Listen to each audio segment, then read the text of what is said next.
Bien, buenas tardes, estimados alumnos. Los saludo después de tanto tiempo en que no nos hemos encontrado, dado que la última oportunidad nos encontramos con una prueba y después vino una semana de descanso. Esperando que estén bien, que hayan tenido una semana, entre comillas, de poder ver a sus seres queridos. Generalmente las fiestas de la patria siempre sirvieron para eso, para el reencuentro, ¿cierto? El reencuentro con aquellos que a veces no veíamos muy seguido, en un ambiente en el que uno solía también relajarse. ¿No?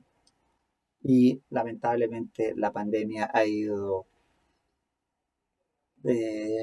robándonos esos espacios de tiempo, porque obviamente que igual nos comunicamos, ¿cierto? Por nuestro sistema, ¿cierto? Pero de alguna manera ese espacio físico de abrazarse, ¿ah? Los ha ido disminuyendo. Los números un día dicen una cosa, otro día dicen otra, ¿ah? Un día sube, un día baja. Eh, da la impresión de que en verdad el único cuidado posible es el autocuidado, ¿cierto? Hacer de este periodo de tiempo que nos toca vivir algo razonable pasa por cuidarnos. ¿Mm? Pero bueno, fueron fiestas de la patria diferentes, cosas que no, digamos, acostumbramos a hacer. A lo mejor igual tuvieron la oportunidad de comer ahí anticuchos, empanadas, de bailar cuecas, ¿eh?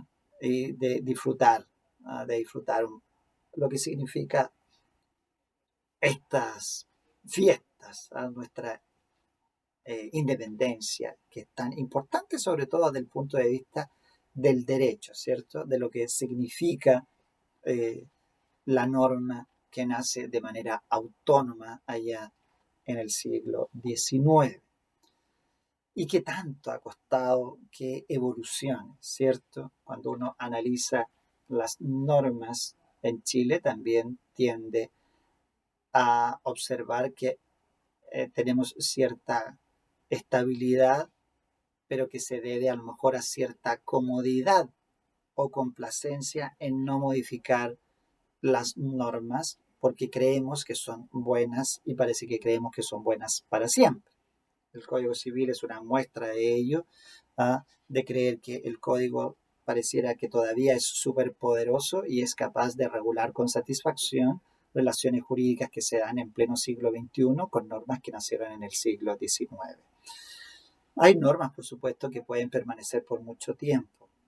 Hay normas de siglos y que han perdurado, pero hay otras que obviamente merecen un cambio ya. Y es necesario adaptarse. Entonces, las fiestas de la patria también tienen que convocar en ese sentido a nuestro espíritu cívico de ir evolucionando hacia un orden jurídico que ya sea más cercano a nuestro tiempo. Bueno, vamos a tener un proceso constitucional. En el plebiscito, ahí se va a modificar toda la estructura del ordenamiento jurídico constitucional, sea que vayamos a una nueva constitución o que se reforme la actual, pero algún cambio se va a producir, ¿cierto? ¿Y qué pasa entonces con las normas que descienden de eso? Aquí está el Código Civil, obviamente todavía, que ha subsistido ya a dos constituciones, la del 25 y la del 80 si se cambia, o se renueva o se reforma.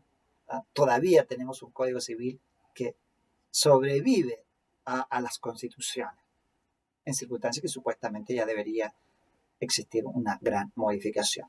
¿Ven? El tiempo de las fiestas patrias sirve para pensar también en nuestro país como un país que está en proceso de cambios. Bien, dicho eso, y centrándonos un poco en la parte nuestra, nos toca hoy día conversar, porque recuerden que este curso es seminario, y en este curso de seminario conversamos acerca de los grandes temas o las grandes preguntas que se generan a partir de un curso de bienes. No todos los temas son relevantes, pero seguramente algunos lo son. Cuando uno habla de, por ejemplo, de las clasificaciones, siempre parte conversando por aquella clasificación que distingue entre cosas incorporales y cosas corporales. Es una clasificación que obviamente da inicio a nuestro código, pero que en verdad para nosotros no es tan relevante en sí misma, sino como lo que de ella deriva para nosotros en términos de estudio. ¿Ah? Cuando nosotros hablamos de los corporales y de los bienes muebles e inmuebles y hacemos todo este camino a lo largo del derecho buscando esa importancia que le asigna el legislador. ¿Ah? Que, por ejemplo, indica que la compraventa de los bienes muebles es consensual y la de los inmuebles es solemne, o que la tradición de los bienes muebles se verifica a través del artículo 684 por entrega, o a través del artículo 686, simbólica por inscripción conservatoria en el caso de los inmuebles. Y por supuesto, con todas las otras limitantes que el legislador va estableciendo para hacer la diferencia. El gran artículo 590, por ejemplo, que impide la ocupación de bienes inmuebles, o el 1749, que se refiere a las facultades que tiene el marido en la administración de la sociedad conyugal, donde se nota claramente la diferencia que hace el legislador entre la administración de los bienes inmuebles y de los bienes muebles. ¿Ven? Entonces, eso, de alguna manera, el código lo va reflejando en sus distintas disposiciones. El tiempo necesario a la posesión regular, 2 años para los muebles, 5 años para los inmuebles si se pretende la prescripción adquisitiva ordinaria. O si pretendemos una garantía que de alguna manera efectivamente incentive el cumplimiento del contrato, en el que podemos partir desde un inmueble con hipoteca o de un mueble con prenda. ¿Ven? Entonces, obviamente que es relevante, pero ustedes la manejan con mucho más soltura porque es mucho más didáctica. Cuando hablamos de los incorporales, nosotros hablamos de los derechos reales y de los derechos personales. Esta es en verdad la clasificación que debiera tener y que tiene interés, porque todo el curso de bienes está enfocado en hablar principalmente del dominio, de sus formas, sus características y de sus formas de adquirir. ¿Y qué es el dominio? El dominio es un derecho real y por lo tanto es una cosa incorporal. Entonces se da cuenta que uno termina, en verdad, entendiendo que el gran sentido de estudiar los bienes está en los derechos que se tienen sobre las cosas. ¿Ah? Después uno termina el curso de bienes y comienza el curso de obligaciones y el de contratos. Y es un año que uno dedica, o año y medio, a estudiar los derechos personales. ¿Ah? Aquellos que nacen de los contratos. Entonces, en verdad, hasta aquí, esto, si bien tiene obviamente una nomenclatura diferente, pero que es bastante didáctica, el meollo del asunto está acá, en este estudio de cosas.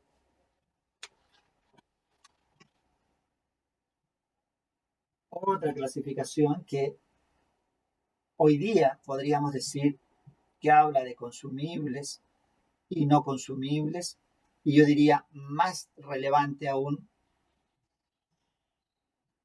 fungibles y no fungibles.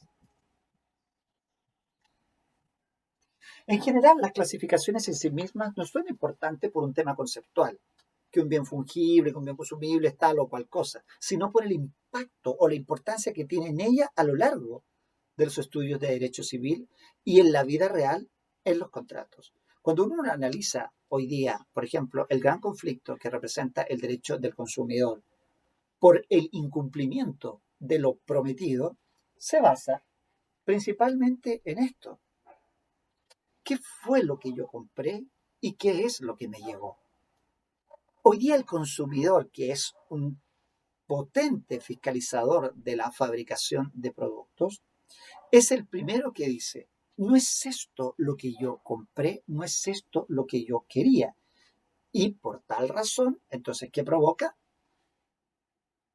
Que se rechace cualquier bien, pasando los bienes hoy día de que antes cualquier bien servía, a bienes en los que uno dice, no, no todo me sirve, sino que tiene que ser el que yo buscaba. O sea, hacen, a lo mejor en un tiempo los computadores eran fungibles, yo siempre lo digo en el caso mío, cualquier computador me sirve, pero resulta que no, que resulta que hoy día, por ejemplo, si a mí me dijeran hoy día, claro, ahora yo tengo que buscar un computador que efectivamente, por ejemplo, tenga cámara, que tenga la posibilidad del micrófono, que los micrófonos no vengan con dificultades, que tenga una gran capacidad de memoria para guardar los videos, qué sé yo, en fin, una serie de cosas, ¿cierto? Que se van dando. Entonces, ya no todo computador me sirve. Entonces voy a pasando hacia la no fungibilidad.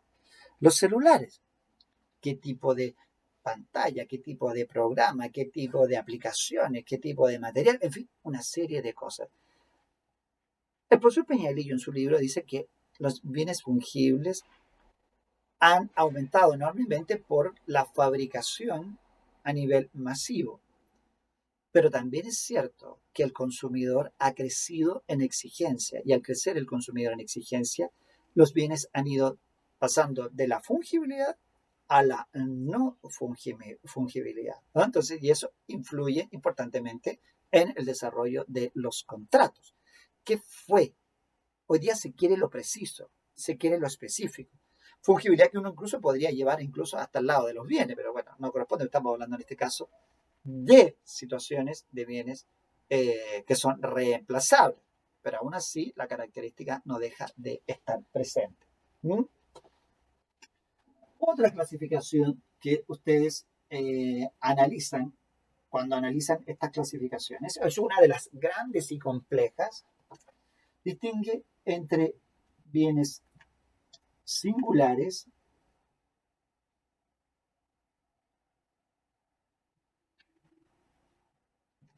y bienes universales.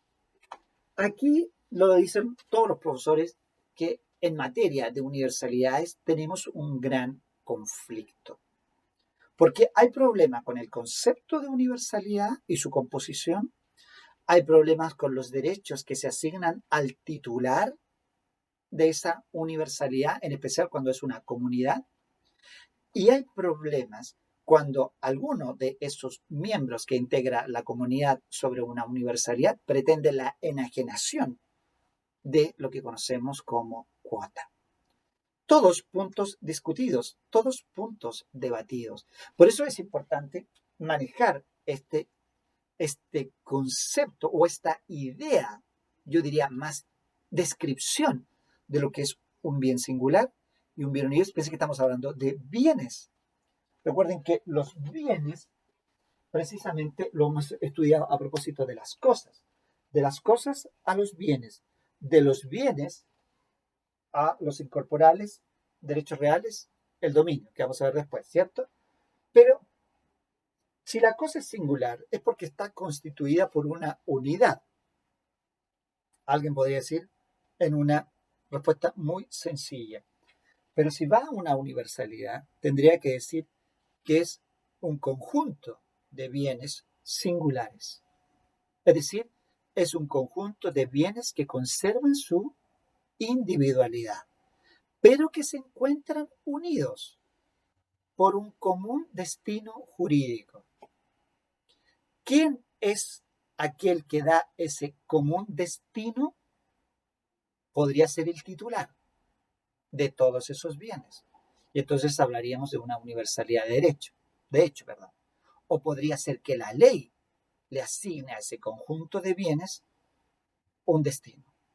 Y ese destino podría ser, por ejemplo, el de ser una herencia, el de ser un patrimonio reservado, el del haber de la sociedad conyugal, el del establecimiento de comercio, aun cuando algunos estiman que en ese caso es una universalidad de hecho.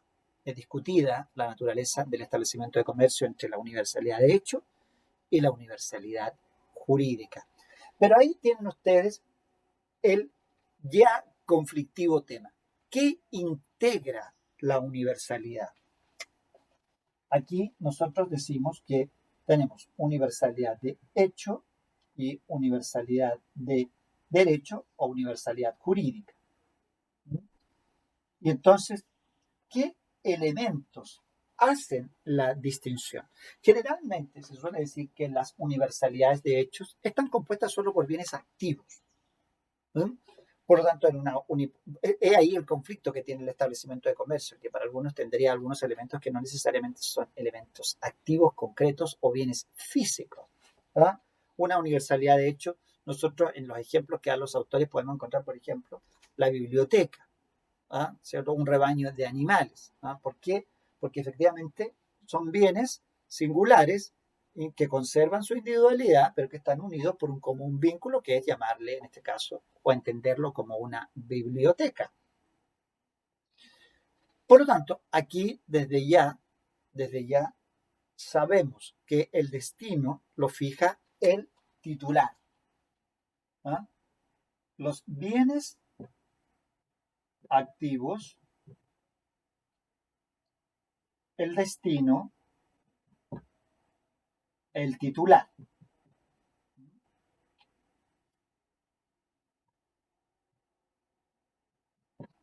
El destino lo da el titular. En cambio, acá en la universalidad jurídica, los bienes pueden ser activos y también pasivos.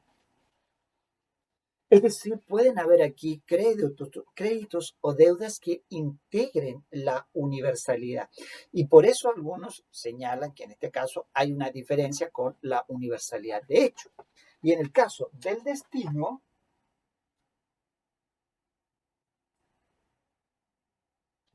lo da la ley. No es que yo determino que esto es una herencia o que es un patrimonio reservado.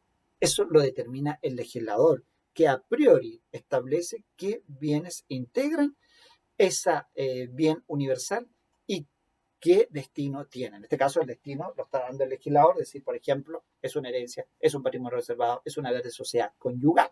¿Mm?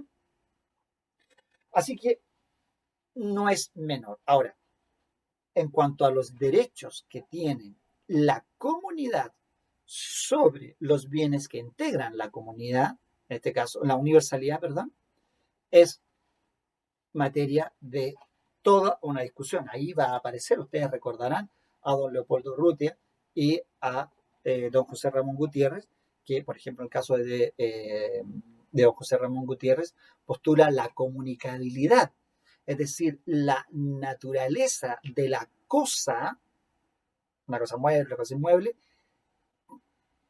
comunica, vincula su naturaleza a la cuota que tiene el sujeto. Por lo tanto, la cuota, si recae sobre una cosa mueble, será cuota mueble. Y si recae sobre un bien inmueble, será una cuota inmueble. Importante para después decidir cómo hacemos la tradición en este caso. ¿Ven? Entonces ahí tenemos otra clasificación. Otra clasificación que parece pertinente. Estoy hablando principalmente de los exámenes de grado. Ustedes saben que hay muchas otras clasificaciones, pero en un grado se va a entrar en clasificaciones que puedan eventualmente ser muy, muy potentes. Por ejemplo, bienes apropiables y bienes no apropiables. ¿Por qué esta pasa a ser una también, pensando en que vamos a tener, por ejemplo, eventualmente estamos a puertas de un proceso constitucional? Hay un tema que se va a discutir, sea en una reforma, sea en una nueva constitución, que tiene que ver con la apropiabilidad. Nosotros hoy día tenemos en el artículo 19, número 23, la libertad para adquirir el dominio de toda clase de bienes. Por lo tanto, la regla es la circulación de la riqueza, ¿cierto? Porque puedo adquirir el dominio de toda clase de bienes. Después está el 19, número 24, que consagra derechamente el derecho de propiedad, ¿cierto? Primero la libertad para adquirir y el otro el derecho de propiedad. Pues ahí radica esta clasificación. ¿Todos los bienes son apropiables? El artículo 19, número 24, establece, por ejemplo, el 19, número 23, que la libertad es para adquirir el dominio de toda clase de bienes, excepto y restringe. Pero la restricción es una restricción, al menos dentro de las más habituales o tradicionales que tienen los sistemas o las constituciones. ¿Ah? No se pueden adquirir aquellos bienes o cosas que la naturaleza ha hecho comunes a todos los hombres o aquellas que deban pertenecer a la nación toda y la ley así lo declara. O sea, en ese caso, no estamos más allá de lo que un régimen normal, donde hay consagración por un lado de propiedad privada, establece la libertad de adquisición. Por otro lado, en el 19, número 24, también están, por ejemplo, la propiedad inalienable, imprescriptible, irrenunciable que tiene el Estado sobre ciertos bienes. Bueno, esos elementos tienen que discutirse eventualmente en una nueva constitución o en una reforma, porque efectivamente son temas que marcan las definiciones constitucionales, marcan cómo se define un sistema, cómo se define un sistema económico, cómo se define un sistema económico guiado por un orden constitucional. ¿Mm? Entonces ahí vamos a hablar bienes apropiables, bienes no apropiables. No apropiables estarían en el 19, número 23, los que efectivamente ya hemos dicho, y también aquellos que en el fondo el Estado ha reservado la propiedad para sí, estarían fuera de la posibilidad de ser apropiados. Y esto se relaciona con una clasificación que también pasa a ser importante en este punto, que es aquella que distingue entre bienes públicos y bienes privados. ¿Por qué? Porque ustedes ya saben que los bienes públicos son lo que nosotros conocemos como bienes nacionales, ¿cierto? Cuya importancia radica en la distinción que hace el propio Código Civil ahí en el 589, cuando están los bienes nacionales de uso público, es decir, aquellos cuyo dominio pertenece a la nación toda, pero el uso también pertenece a la nación toda. Me equivoqué en el pero ahí. En cambio, están los bienes fiscales, que son aquellos que efectivamente son de dominio de toda la nación, pero su uso es exclusivo para el fisco, la persona jurídica denominada fisco. ¿Ah? Y eso tiene importancia, por ejemplo, obviamente, todo el tema del derecho administrativo, el tema de la probidad, el tema de lo que se puede hacer o no se puede hacer dentro del derecho público. ¿Ah? Recuerden que en este caso, por ejemplo, si tenemos un lápiz fiscal, ese es un lápiz fiscal. Ese lápiz no se puede usar para ningún fin particular de nadie que pertenezca a ese servicio. Suele pasar, por ejemplo, siempre con el automóvil fiscal. ¿Ah? El automóvil fiscal solo es para los fines del servicio. No puede, por ejemplo, el alcalde, el ministro, hasta el mismo presidente, utilizar el vehículo fiscal, porque pertenece a la persona jurídica fisco, en ninguna actividad que sea de índole particular, de índole privada, ¿cierto? Entonces, por eso es importante que el código hace esta diferenciación. También fue problemático, y lo ha sido toda la vida, el tema de las playas, ¿cierto? Porque las playas son bienes nacionales de uso público.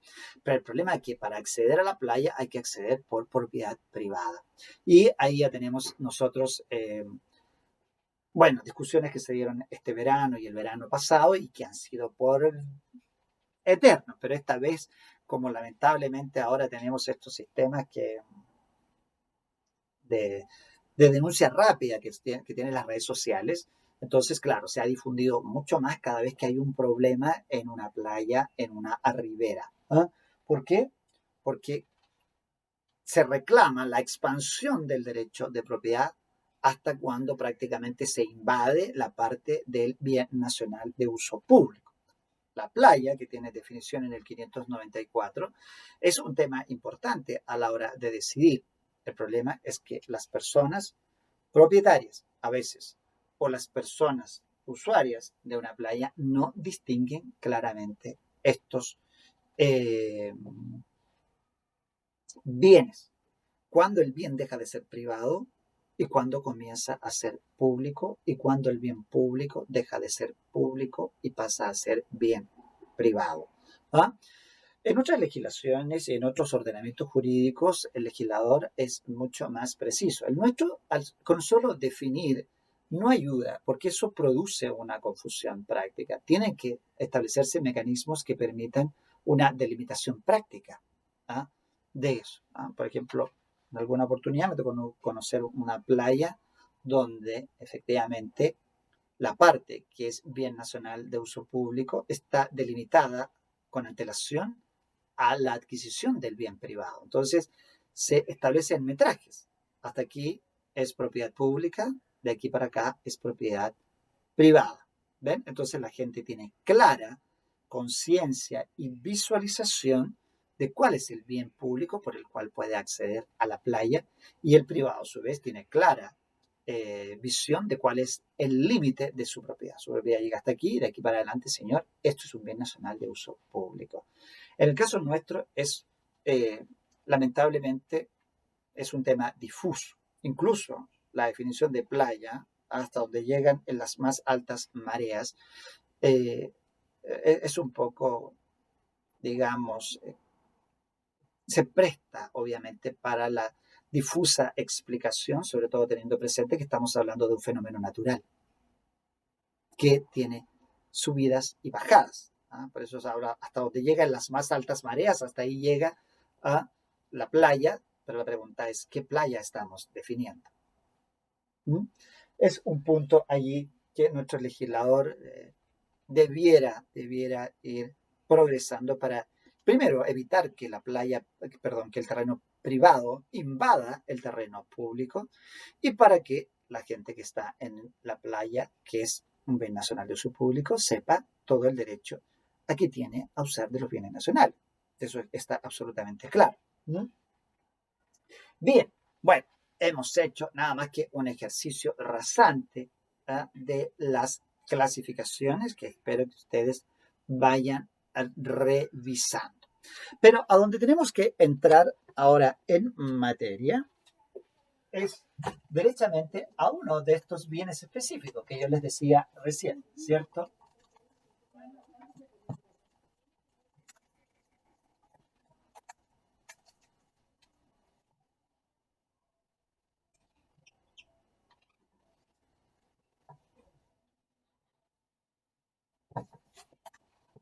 Ahí lo dejé para que no perdamos de vista que cuando vamos a hablar de este gran tema hoy día, que es el dominio, sepamos que es un incorporal, que es un derecho real. Y este es hablar de la propiedad o dominio.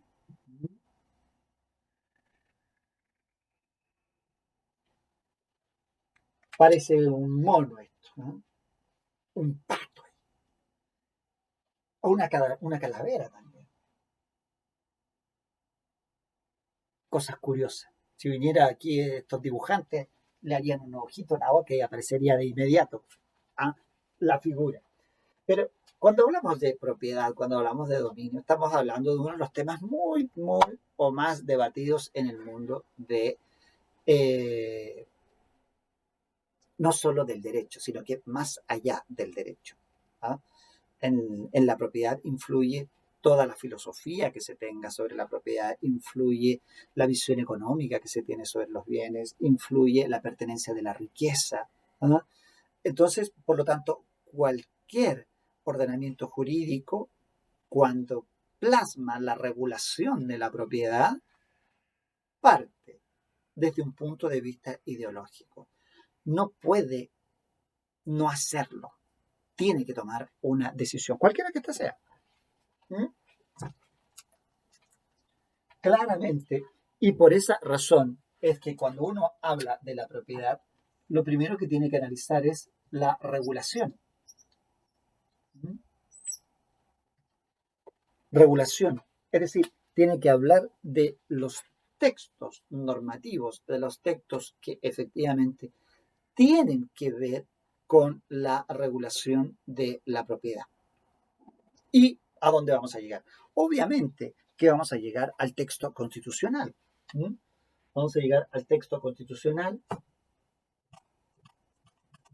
porque allí es donde primero se decide qué tipo de propiedad nosotros tenemos.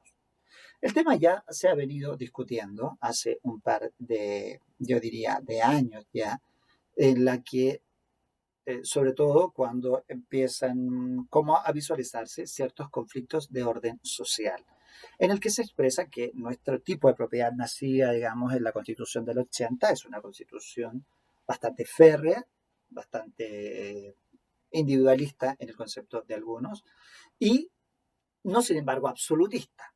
¿Ah? No este concepto de la propiedad absoluta. ¿Por qué? Porque nuestra Constitución también le asigna limitaciones y le asigna función social a la propiedad. Por lo tanto, es una visión que diríamos nosotros liberal moderada. ¿Ah? Es decir, se le da espacio o protección a la propiedad privada, pero no se descuida la parte de la función social. ¿No? Obviamente, la visión que tuvieron los constituyentes respecto de esta materia se ha mantenido hasta el punto en que casi no hay grandes cambios ni no hay definiciones contrarias, al menos a lo que el texto constitucional presenta hoy día desde que la Constitución del 80 es Constitución del 80. ¿Ah? Eh, y por lo tanto, uno se preguntará si frente a un eventual plebiscito constitucional, sea que termine en una nueva constitución o que no termine en constitución, pero a lo mejor sí en una reforma, obviamente que el punto se va a discutir, se va a debatir. Al menos en el plano actual, nosotros tenemos en primer lugar el artículo 19, número 23. ¿Ah? Allí se consagra hoy día, ya lo hemos repetido, ¿ah? La libertad para adquirir el dominio de toda clase de bienes. Una consagración constitucional, diríamos nosotros hoy día, importante del principio de la libre circulación de la riqueza. Las personas son libres de adquirir el dominio de los bienes. ¿Por qué? Porque la reserva es bastante tradicional. ¿Ah? Lo que decíamos recién, que efectivamente no solo, o sea, perdón, quedan fuera aquellos que la naturaleza ha hecho común a todos los hombres o que deben pertenecer a la nación toda y la ley lo declare así. ¿Qué son los límites habituales a la libertad para adquirir el dominio? Luego tenemos el 19, número 24, ¿cierto? Ahí se consagra el derecho de propiedad, ¿ah? Que en el fondo, dicen por ahí los autores, mejora la condición del 582 del Código Civil, porque primero se refiere a toda clase de bienes corporales o incorporales. ¿Ah? Y eso es importante, porque el Código, cuando habla de la propiedad, habla en dos artículos, el 582 y el 583. En el 582 habla de la propiedad sobre cosas corporales, pero en el 583 señala que sobre las cosas incorporales hay una especie de propiedad. Lo que ya genera, obviamente, una visión de pensamiento como que bajara la intensidad de la propiedad, por decirlo así. Obviamente que la interpretación hoy día actual no es esa, pero en sus inicios. Y por otro lado, entonces tenemos que la Constitución no solo efectivamente establece el derecho a propiedad sobre toda clase de bienes, sino que además ¿ah? Establece que solo la ley puede establecer el modo de adquirir, el modo de usar, gozar y disponer de la propiedad. Bueno, ahí hay un principio de reserva legal del modo importante. Significa que los particulares ya no pueden crear un modo de adquirir porque solo puede hacerlo la ley. Y esa ley, ustedes saben, al menos en el tema nuestro, es el Código Civil, a través de los modos de adquirir que indica el artículo 588. Y por otro lado, establece que comprende, integra esa propiedad el uso, el goce y la disposición, ampliando o perfeccionando la nomenclatura del Código Civil según han expuesto algunos profesores, porque habla de uso, goce y disposición, pero de manera clara, precisa e independiente. No como en el 582 que los profesores deducen que está incluido el uso, porque es lo obvio a lo largo del libro segundo. ¿Mm? Y también está el 19, número 25, que ustedes saben se refiere a todas esas otras especies de propiedad, donde, por ejemplo, vamos a encontrar la propiedad intelectual, la propiedad de la creación artística, de la creación industrial, que también tiene un sistema de protección. Porque si uno piensa en un concepto romano de propiedad, en un concepto incluso de cosificación, ¿cuál es el dominio? El dominio es la cosa en sí misma. Tengo el dominio porque tengo derecho sobre esta cosa, mi silla. No digo mi derecho de dominio sobre la silla, sino que digo mi silla, y con eso identifico el derecho con la cosa, un poco la raíz del problema de la cosificación de los derechos. Bueno, en ese entonces no habríamos pensado nunca, a lo mejor, en una propiedad intelectual, una propiedad industrial, en la creación que existe y que hoy día tiene un sistema de protección que tiene efectivamente un resguardo constitucional. Pues ahí entonces tenemos ya una regulación fundamental de la propiedad. Es lo esencial. No digo que no pudiésemos encontrar más elementos protectores a lo largo de los distintos garantías de la misma Constitución. Si nosotros nos vamos después bajando, tenemos el Código Civil. Sin duda que el Código Civil es la regulación de la propiedad. No podríamos decir que hay norma paralela que tenga el peso para la regulación de la propiedad que tiene efectivamente hoy día el Código Civil. Principalmente recuerden que el libro segundo habla de los bienes, de su dominio, posesión, uso y goce. Marca los tres estatus que tienen las cosas. ¿Cuáles son los estatus de las cosas?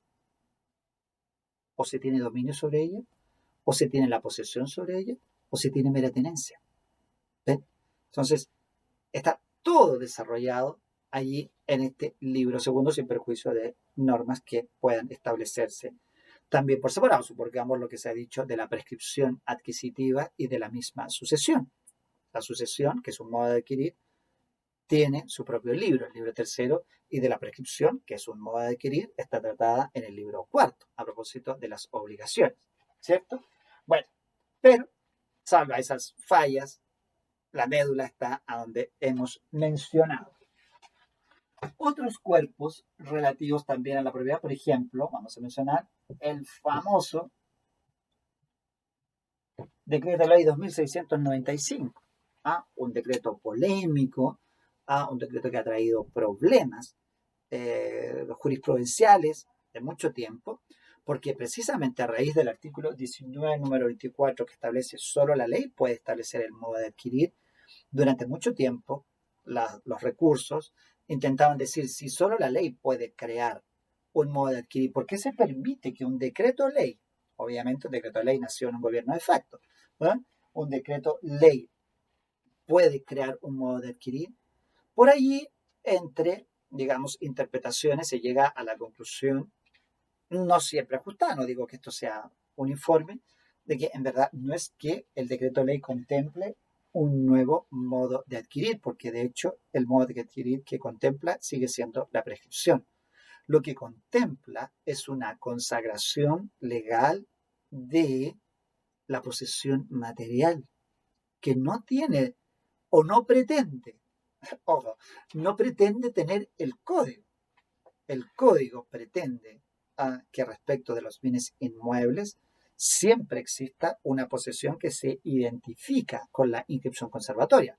Sabemos que es un propósito incluso establecido en el mensaje, que a pesar de la intención del autor del código, no logra romper con la realidad material de personas que efectivamente pueden tener posesión material sin tener inscripción conservatoria. Entonces, lo que hace ese decreto ley, en el fondo, es consagrar, en términos de norma positiva, una posesión material. Transcurrido cierto tiempo de posesión material, se puede alcanzar el dominio por prescripción. Bueno, son fórmulas a las que se llega para tratar de adecuar una interpretación que haga compatible un decreto ley con la Constitución y su garantía del 19 número 24 que establece la reserva legal del modo de adquirir. Esto no está exento no está exento de discusión. Todavía hay recursos que se intentan en esta materia y llegan a la Corte y la Corte tiene que tomar decisiones. Ustedes lo tienen que haber estudiado en su momento en términos de que la Corte, cuando llega a este punto en que se encuentra con dos inscripciones y una de las dos, perdón, se encuentra con dos supuestos titulares de propiedad discutiendo, siempre hace un análisis. ¿Quién tiene la historia o cadena de inscripciones más antigua?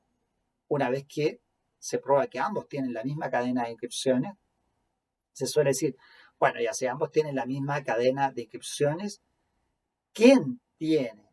Primero se ve el título, la cadena y luego quién tiene la posesión material. Entonces allí cede a veces entre el que tiene la posesión material y a veces no, cede a veces en favor del que tiene la inscripción conservatoria, según sean los hechos que se han discutido en el juicio. Influye mucho. Si una persona nunca ha habitado una propiedad y aparece 30 años después reclamando una inscripción conservatoria, es muy probable que la Corte le diga que no y le dé espacio a quien tiene la posesión material de la propiedad, a pesar de que su inscripción sea del mismo, a lo mejor, valor que la del que alega inscripción conservatoria anterior. Bueno, temas entonces solo para ver cuándo comienza la regulación. Luego, otro punto que también es importante es el concepto.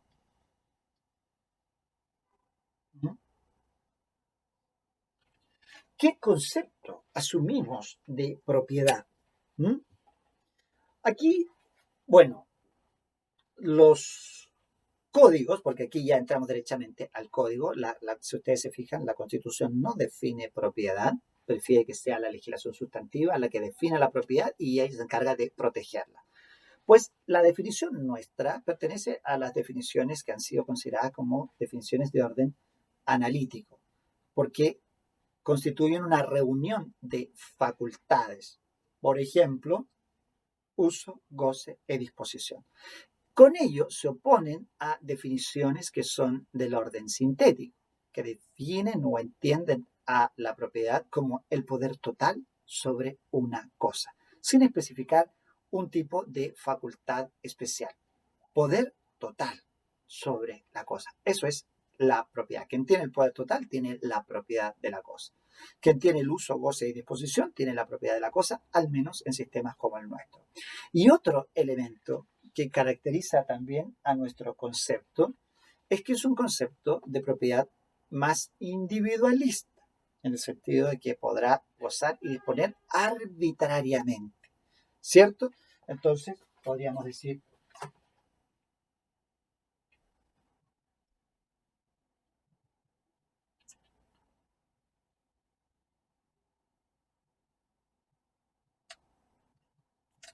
es un concepto más analítico, un concepto más individualista, porque efectivamente tiene que ser puede hacer un uso, goce y disposición caprichosa, arbitraria. Pero acto seguido, el mismo legislador, a nivel de ley, le coloca los límites. No siendo contra la ley, no siendo contra el derecho ajeno. Pero la Constitución, en el 19, número 24, le agrega función social. Entonces, uno podría decir que efectivamente es una propiedad que tiene límites. Claro que tiene límites. La ley, el derecho ajeno, y coloquemos aquí la función social. De manera que tan caprichoso no es nuestro legislador, ni tan absolutista de generar una propiedad que en definitiva no tenga nada que la limite. Sí hay limitaciones y esos límites están dados precisamente por la ley. La ley puede establecer, por ejemplo, que hay ciertas zonas que no se pueden ocupar. La ley puede establecer, por ejemplo, que hay ciertas cosas que usted no puede hacer en su propiedad. Por ejemplo, imagínense lo que les pasó le decía yo, a los comuneros.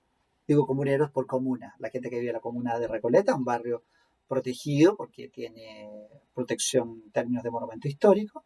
No pueden colocar barrotes, protecciones en sus ventanas porque el inmueble está protegido como patrimonio.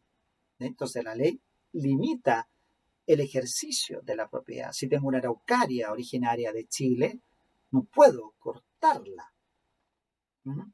Sí, en fin, se pueden ir dando, la ley de monumentos nacionales tiene muchas restricciones en ese sentido, la ley general de urbanismo y construcción. Usted no puede levantar más de tantos pisos, usted no puede extenderse más allá de por ejemplo, ¿cómo se llama? A la vereda, por ejemplo, o en lo que se refiere, por ejemplo, a estos portales que hacen a veces. No puede tener una ventana expuesta al patio del vecino. En fin, limitaciones que pueden provenir de la ley. Limitaciones que vienen del derecho ajeno. Una servidumbre, un típico caso, ¿cierto? El derecho ajeno, ahí efectivamente yo tengo el derecho de servidumbre que pasa por su propiedad y usted tiene que respetarlo. Es mi derecho de tránsito, por ejemplo, y me lo garantiza la propia Constitución. Me recuerdo un caso en que una cliente tenía una parcela y ella vivía al final y el parcelero que vivía en la que daba justo a la calle puso un portón. Entonces, cada vez que ella entraba tenía que hablar con él, pedirle, oiga, abre la puerta. En circunstancias que ahí no debía existir ningún tipo de portón. ¿Ven? El derecho ajeno. Y la función social, ahí no tenemos nada que especular porque la función social está descrita por la Constitución, donde llama la atención, por ejemplo, la seguridad nacional, la protección del patrimonio ambiental y la más común, la salubridad y la utilidad pública. Porque por utilidad pública, por ejemplo, se expropia comúnmente para carreteras, para ampliar vías, qué sé yo, que requieren en ese caso entonces que el derecho de propiedad ceda en, digamos, mérito a la función social que pasa a ser más relevante. Incluso ha pasado, por ejemplo, los últimos terremotos, como nosotros en Chile podemos hablar de terremotos con bastante regularidad, la fijación de precio, por ejemplo. Yo tengo mi propiedad y puedo disponer de ella al precio que quiera. Pues no, porque cuando hay facultades de excepción constitucional, por ejemplo, como catástrofe, se puede limitar. ¿Ven? Entonces ahí la función social también puede estar determinando ciertos cambios. Bien, bueno, nos quedamos con estos dos elementos relevantes en esta primera etapa para ir conversando acerca de la propiedad y después entrar directamente a analizar los modos. No sé si envié el taller de preguntas viene porque ha pasado tanto tiempo desde esa última vez y ahora tenemos que reactualizar nuestros talleres para esta segunda parte. ¿Ya? En todo caso, tengo la impresión de que para el primer taller dejé abierta inscripción y no se inscribieron, lo que no está muy bien y se notó los resultados de las pruebas, que los resultados en verdad fueron muy malos, diría yo, malos. Es preocupante que tengamos redacciones deficientes, es preocupante que no podamos construir ideas y mejorar el análisis de normas. Si vamos a responder con un argumento, no se trata de transcribir el artículo completo, se trata de colocar aquella parte del artículo que es sustancial y pertinente para dar respuesta. Por eso algunos estuvieron muy mal. Si tuviera que bajar por falta de ortografía, es dramático en algunos casos. Y saben lo que más me preocupa, que supuestamente aquí hay una serie de cursos que están terminados. Y eso es grave. Es muy, muy grave. Es como incluso como para poner acento en aquellas deficiencias o en aquellos alumnos que están mostrando deficiencias graves, de poner atajo ahora, antes de que inicien los procesos de cierre de sus cursos. Bien, bueno, a tenerlo presente y espero entonces sus... Le voy a volver a enviar fechas de taller porque tengo que modificar las horas, dado que me pusieron un curso en el horario en que yo hacía normalmente los viernes y los jueves. Entonces en este minuto voy a tener que modificar. Pero es un curso que dura 2 semanas nomás, así que después de eso retomaría. Pero ahí les voy a informar. Bien, bueno, un gusto de volver a reencontrarnos. Nos vemos en nuestra próxima clase y en nuestro próximo taller para aquellos que ya tengan o concuerden conmigo, coordinen, perdón, fecha. Chao.